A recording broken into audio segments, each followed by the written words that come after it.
Salut à tous l'équipe, j'espère que vous allez bien. On se retrouve pour une nouvelle vidéo analyse contre Orléans, donc scénar contre Orléans.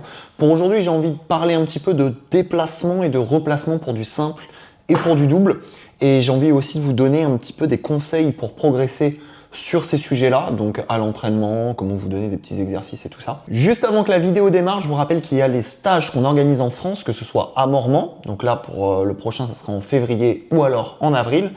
Mais vous avez aussi la possibilité de réserver un stage dans votre propre club et je me déplacerai pour venir vous entraîner sur un week-end ou alors sur une semaine pendant les vacances. Je vous laisse aller checker ça, c'est dans la description. Et puis il y a aussi le stage en Thaïlande qu'on organise en août 2026. Si vous êtes intéressé, n'hésitez pas, tout est sur mon site internet, c'est le premier lien dans la description pour tout ce qui est stage et formation. Ok, du coup on se retrouve pour ce match de simple homme N1 contre N2. Donc Lenny est N1, le joueur en face est N2.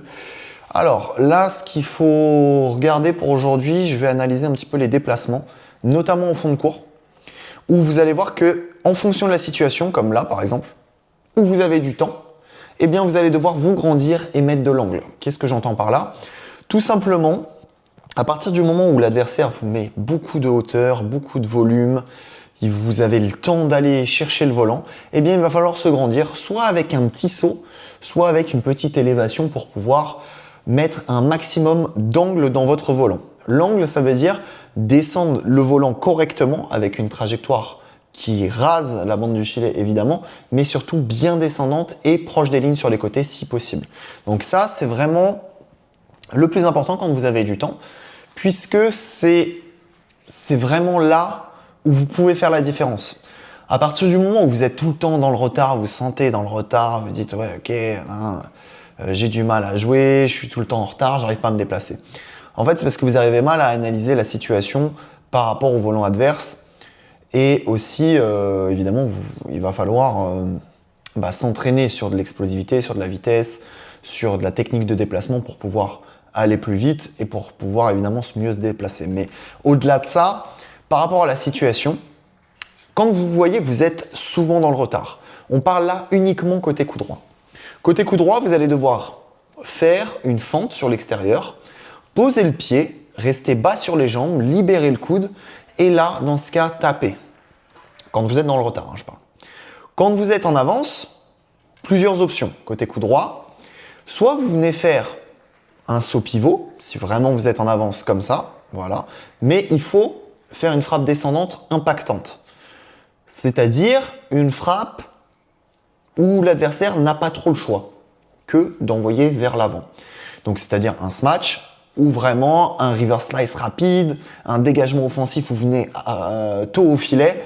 Mais en fait, à partir du moment où vous faites le pivot, c'est pour aller vite vers l'avant. Côté coup droit, on est toujours côté coup droit. Autre option, vous pouvez aussi faire un saut chinois. Saut chinois, c'est là où vous venez faire petit saut et réception avec les deux jambes en gardant la jambe gauche devant pour les droitiers. Okay. Donc là, ça va être plutôt quand vous êtes sur l'extérieur du terrain, quand vous venez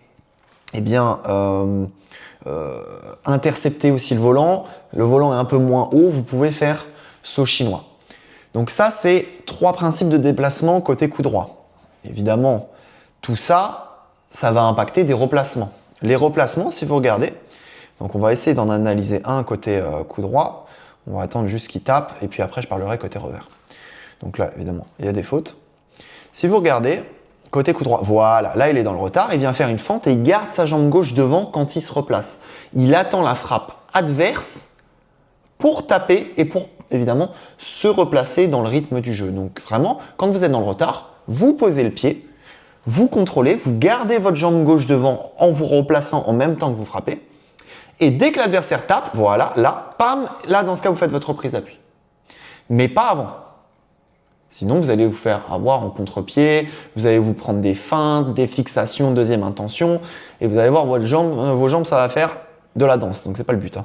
Donc vraiment quand vous êtes en train de vous replacer, fond de court coup droit, vous êtes dans le retard, on attend que l'adversaire tape pour pouvoir faire sa reprise d'appui. Ensuite, côté revers. Côté revers, eh bien, plusieurs options aussi. Même principe, si vous êtes dans le retard, vraiment, prenez en revers. Acceptez le retard, restez relâché et puis vraiment contrôlez votre frappe avec une frappe neutre. Vous vous rappelez, dans la vidéo précédente, je vous avais fait une situation par rapport à ça où si vous êtes dans le retard, faites des frappes neutres. Cherchez pas le coup magique, faites des frappes neutres, replacez-vous et pensez au coup d'après. Ensuite, si vous êtes plus ou moins dans le retard avec une frappe avec de la hauteur, vous ne savez pas trop si vous devez prendre en coup droit, vous devez prendre en revers, et bien là, dans ce cas, je vous conseille de rester bas sur les jambes. Et ça, vraiment, j'insiste là-dessus parce que des fois, vous voulez vous grandir, mais au final, vous êtes déséquilibré. Du coup, ça fait une frappe qui n'est pas ouf. Là, dans ce cas, eh bien, privilégiez coup droit, mais en gardant les jambes fléchies. Vraiment les jambes bas et restez équilibré. Je vous rappelle, j'ai souvent tendance à le dire, l'équilibre, c'est le plus important au bad. Donc du coup, privilégiez l'équilibre par rapport à taper le tôt le volant. Parce que vous avez souvent tendance à vouloir taper tôt le volant, mais il y a plein de situations où vous ne pouvez pas le taper tôt. Et du coup, privilégiez l'équilibre où vous vous baissez sur vos jambes, vous gardez un centre de gravité assez bas et dans ce cas, vous frappez. Je vous ferai une vidéo si vous voulez les prochaines fois pour vous apprendre ces différents types de déplacements. Ça va être intéressant, on le fera à Cervon. Ça va être l'objet. Ah tiens, petit litige. Pour le coup, je pense qu'il est dehors. Il redonne. Ah ok, Eleni lui a dit ok, on redonne le volant, il lui a laissé. Ok. Autre situation, si vous êtes en avance, pareil que côté coup droit, vous allez chercher à vous grandir, comme il a fait là, exactement. Chercher à se grandir pour mettre de l'angle et faire une frappe impactante. Donc vraiment, c'est en lien. Là, c'est pareil, pam, il se grandit, c'est-à-dire soit il saute, soit il essaye de le taper le plus tôt possible. Mais quand vous êtes en avance, quand vous êtes en retard, c'est pas la même situation. Je vous dit juste avant. Donc là, il aurait pu prendre un coup droit, il a pris en revers, il a fait une faute. C'est dommage. Mais Lenny lui a laissé beaucoup de temps là dans ce cas. Faut se décaler, faut se forcer à prendre un coup droit et mettre de l'angle. Ça veut dire pousser fort sur le premier déplacement. À partir du moment où l'adversaire tape, vous poussez fort, vous prenez un coup droit et vous mettez de l'angle. Ok, par rapport à ça, ça c'est vraiment le plus important. Et j'insiste aussi sur vos choix de frappe. Si vous êtes dans le retard, vous êtes dans la merde, mettez une frappe neutre, une frappe avec du poids et de la vitesse qui tombe derrière la ligne de service, une frappe droite ou au centre. Cherchez pas à forcément ouvrir le terrain. Vous cherchez à ouvrir le terrain uniquement si vous voyez de l'espace libre, mais sinon, frappe au centre ou frappe droite. En revanche, si vous voyez que vous avez beaucoup de temps, vous poussez fort sur les jambes, vous faites un beau saut pivot et là, vous mettez de l'angle avec une frappe droite, croisée. On évite le centre puisque c'est là où vous pouvez justement mettre de l'angle, vous pouvez chercher les lignes et vous pouvez bien descendre le volant pour faire mal à l'adversaire. Ok ? Donc ça, je voulais vraiment insister par rapport à ça. Ensuite, par rapport au replacement, donc côté revers, bah là, tout simplement, la plupart du temps, vous allez faire le pivot. Donc à partir de ce moment-là, vous faites votre pas chassé de replacement et vous vous redéplacez. Une fois que l'adversaire a tapé, hein, c'est le même principe que côté coup droit, c'est juste que côté revers, vous allez presque tout le temps faire le saut pivot. Il y a quelques fois où vous allez faire un saut d'interception et faire saut chinois revers, mais c'est un peu plus rare. Je ne sais même pas si sur ce match on va le voir. Donc au final,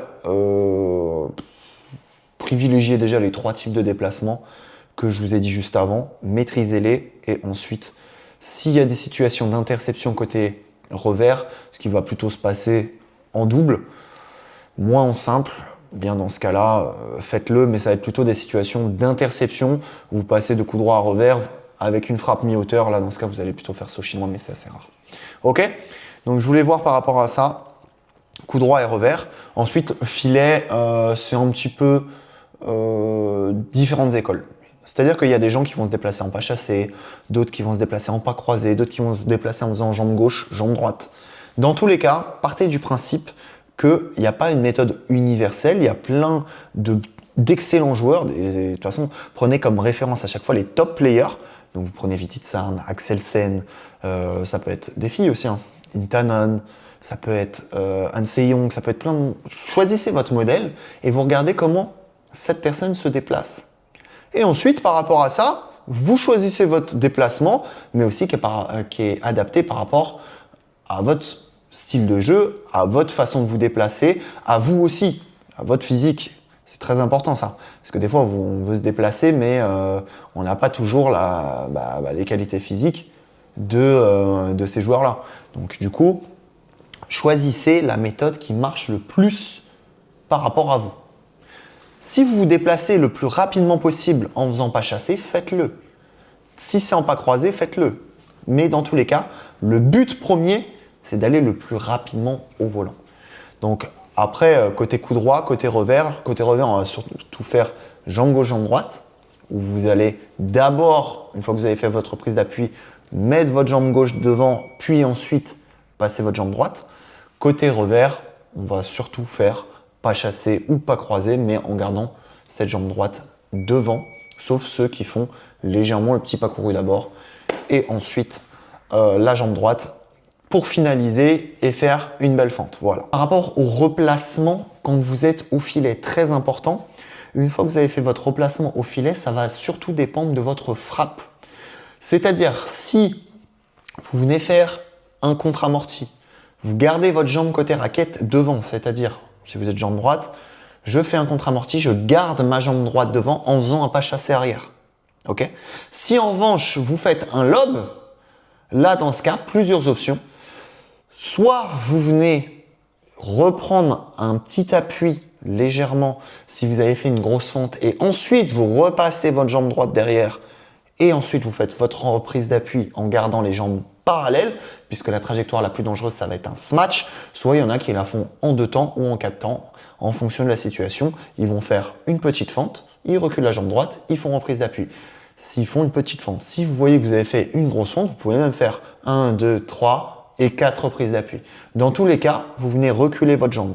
Après, il y a d'autres façons de faire ce replacement. Il y en a qui vont aussi faire petit pas chassé arrière et reprise d'appui, ou alors gros pas chassé arrière et reprise d'appui. Mais dans tous les cas, si vous levez, la trajectoire la plus dangereuse, ça va être un smash et donc reprise d'appui, jambes parallèles. Ça, c'est très important. Ensuite, si vous êtes persuadé que l'adversaire ne peut pas smatcher, il va être dans le retard après votre lob, vous pouvez garder votre jambe droite devant puisqu'on va favoriser l'avant du cours. Mais partez sur ce principe-là. Je lève, j'attends un smash. Si l'adversaire peut smatcher, vous voyez qu'il peut smatcher, jambes parallèles. Si vous voyez que l'adversaire va rejouer au filet, plutôt jambe droite devant pour favoriser l'avant du cours, la trajectoire la plus courte, donc un contre-amorti, un amorti s'il fait un amorti fond de cours. Et si vous pensez que l'adversaire va jouer en fond de cours, notamment fond de cours coup droit, vous pouvez passer votre jambe droite derrière, vous changez le rythme et tapez. Ok? Donc jambe droite devant pour aller devant, jambe parallèle pour aller sur les côtés, jambe droite derrière pour aller derrière. Ok par rapport à ça? Après, ça ne veut pas dire que vous ne pouvez pas mettre votre jambe droite devant pour aller derrière. Évidemment, c'est des options que vous allez prendre, mais ça va être surtout par rapport à ce que l'adversaire peut faire et ce qui va être le plus dangereux.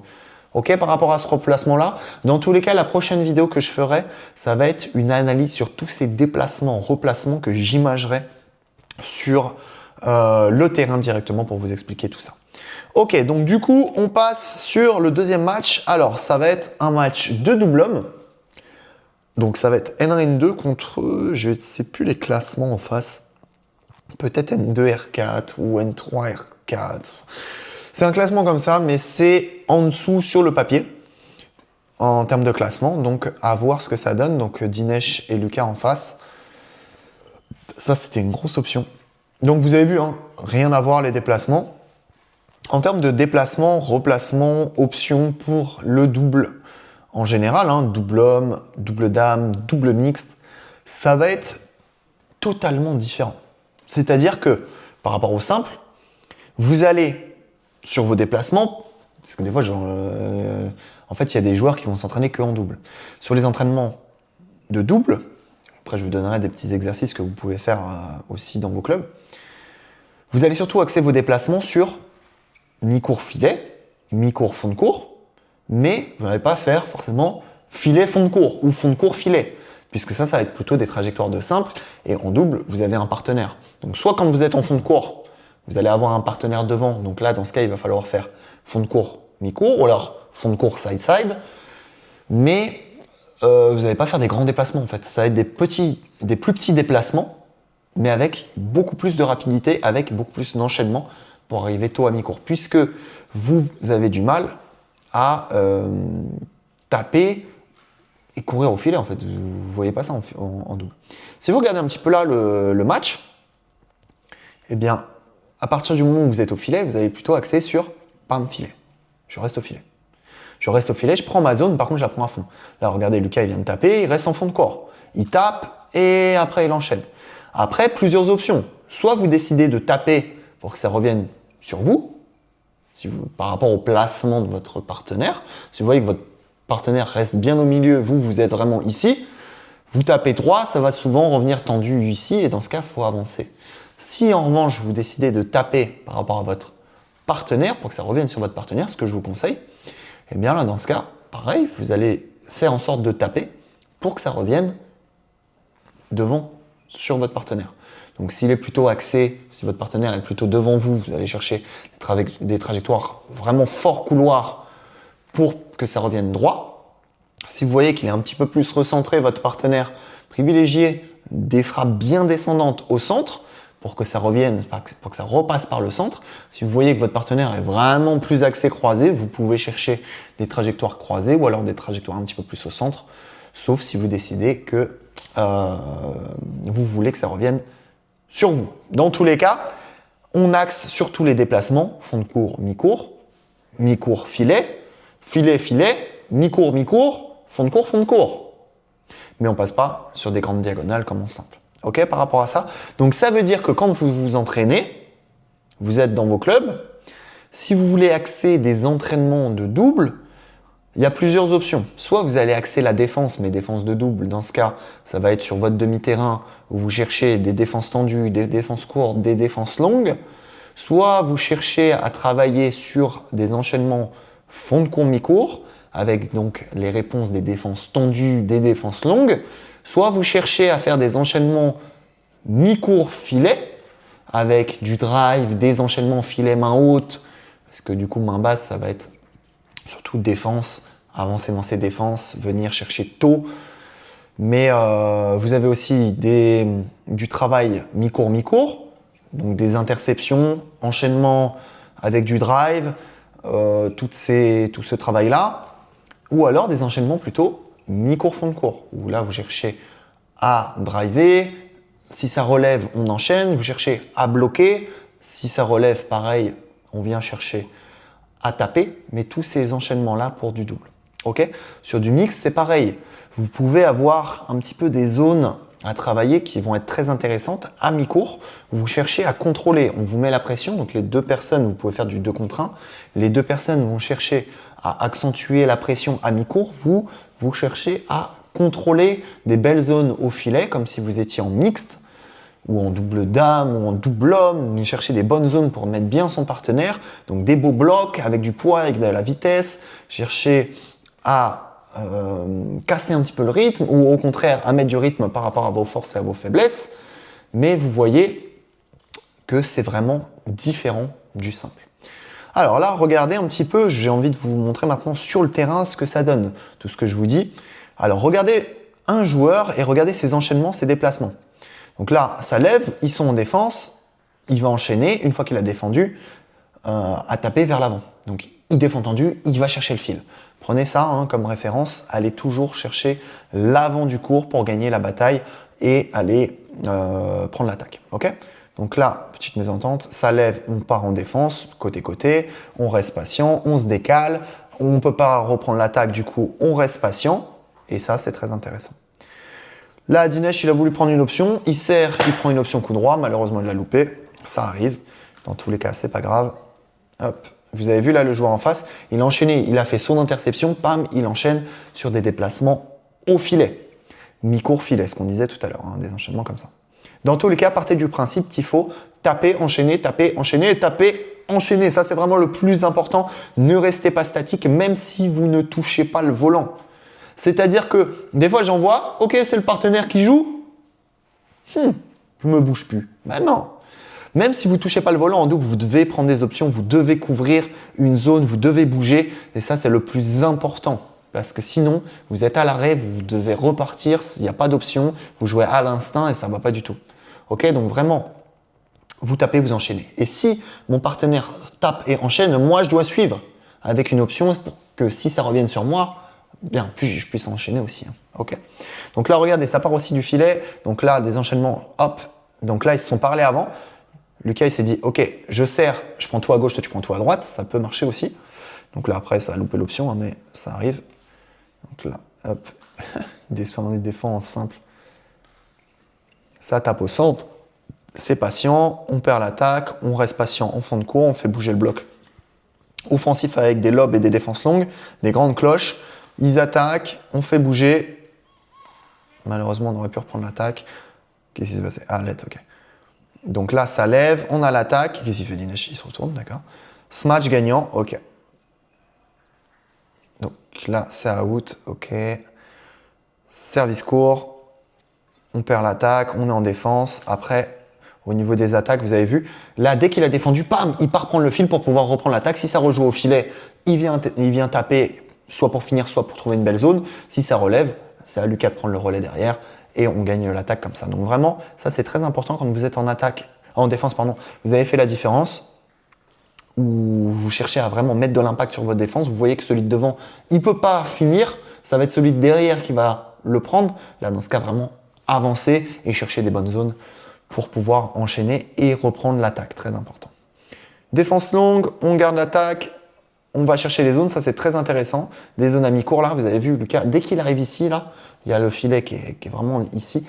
Il vient chercher des bonnes zones, descendantes si possible, pour pouvoir avoir un volant montant après. S'il a un volant montant après, bah forcément on est dans des meilleures positions pour avoir l'attaque et pour pouvoir finir le point. Après, vous avez vu là, au niveau du match, il y a quand même une différence de classement, ce qui veut dire que ils arrivent quand même à marquer les points, même s'ils sont en défense, puisqu'ils défendent très bien par rapport à l'attaque adverse.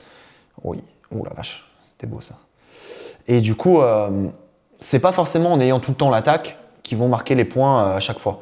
Ils peuvent marquer les points sur des fautes adverses, ils peuvent marquer les points en faisant une bonne défense, en enchaînant à mi-court. Il y a plusieurs façons de marquer les points, mais c'est fini, donc vous avez vu, il y a quand même 12 dans le deuxième.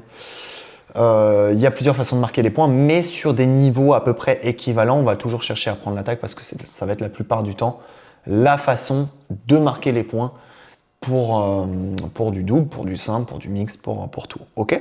Après, il y a certaines situations où on va marquer les points pour du double ou pour du simple en étant un peu plus défensif. Si vous regardez des joueurs comme Momota, c'était des profils un petit peu plus rameurs, un petit peu plus défensifs, qui avaient des forces comme ça. Mais malgré tout, même si on lui a donné cette casquette-là à Momota, quand il attaque, ça reste monstrueux. Donc c'est pas parce qu'il a un profil comme ça que derrière en attaque il va rien faire. Hein. En attaque il est capable de faire smash et suit, de mettre des sticks longue ligne, de marquer les points comme ça aussi. C'est juste qu'on lui a donné cette casquette et il est injouable là-dedans. Enfin il y était parce qu'il joue plus trop. Mais vous avez compris le principe. Ok, donc j'espère que cette vidéo analyse vous a plu. La prochaine vidéo, j'essaierai de la faire sur le terrain en vous montrant concrètement ce que ça donne, les déplacements, les replacements par rapport à la situation, en faisant une vidéo complète à ce sujet. En tout cas, n'hésitez pas à aller checker les stages, c'est le premier lien dans la description. Et les stages en France, les stages en Thaïlande, tout ça c'est le premier lien. N'hésitez pas à réserver aussi un stage dans votre club. J'essaierai de me rendre dispo s'il y a de la place sur des week-ends, sur des semaines pendant les vacances. Moi je vous dis à très vite pour une nouvelle vidéo. Salut à tous.